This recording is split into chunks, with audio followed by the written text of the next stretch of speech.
Salut la famille, bienvenue dans une nouvelle vidéo. C'est désormais chose faite. Les sanctions sont tombées, depuis hier les suspects de l'affaire Martinez-Zogo sont au tribunal militaire pour la troisième fois de cette affaire.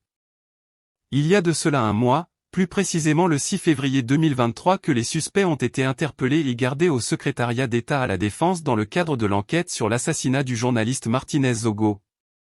Après plusieurs passages des suspects devant le commissaire du gouvernement, les inculpations sont tombées. Avant de continuer, n'oubliez pas de vous abonner et d'activer la cloche de notification pour être informé de nos prochaines vidéos. La nuit du samedi a été longue au tribunal militaire, les présumés coupables de l'affaire Martinez-Zogo étaient devant le commissaire du gouvernement pour les décisions des juges après enquête de la commission mixte police-gendarmerie instituée par le président de la République son Excellence Paul Biya. Les verdicts sont tombés peu à peu et les inculpations également. Dans la soirée du vendredi, on a remarqué l'arrivée des suspects dans les environs de 18 h au tribunal militaire et le dispositif sécuritaire était de mise autour du tribunal militaire. Portail fermé, personnel de sécurité en observation mais moins d'affluence par rapport à la semaine dernière. Guy Zogo dans le journal de 20 h à Equinox TV comme à l'accoutumée depuis le début de cette enquête, nous informait que les mandats étaient déjà apprêtés par les greffiers, et il y a quelques heures, Cameroun Web nous informait également via sa page web que certains suspects tels que le PDG du groupe Anecdote Jean-Pierre Amougou Belinga, Justine Danway et tous les éléments de la DGRE ont été inculpés à 6 mois de détention provisoire.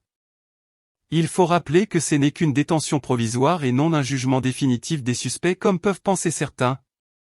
En outre, c'est plutôt un mandat de dépôt à la prison centrale de Kondangui en attendant leur procès. Devant le tribunal militaire, ici à Yaoundé, alors que le jour s'est levé, ce n'est plus l'affluence qu'on a vécue tout au long de cette très longue nuit.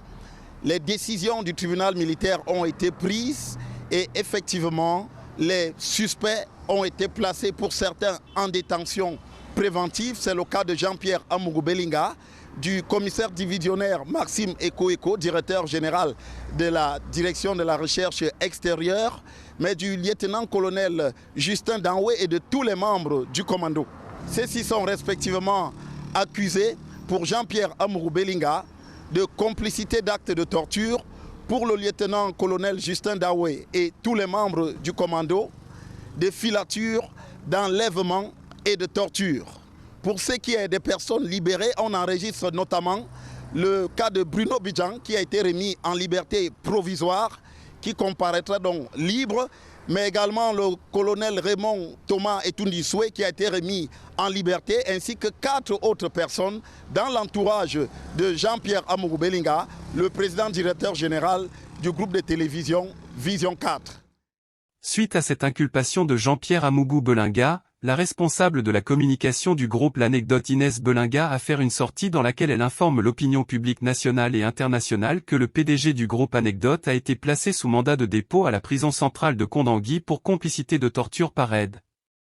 Cette dernière informe également que tous les employés du groupe Anecdote qui avaient été arrêtés ont été libérés tels que le directeur général de Vision 4 Bruno Bidjan. Dites-nous ce que vous pensez de l'évolution de l'affaire Martinez-Zogo dans l'espace commentaire.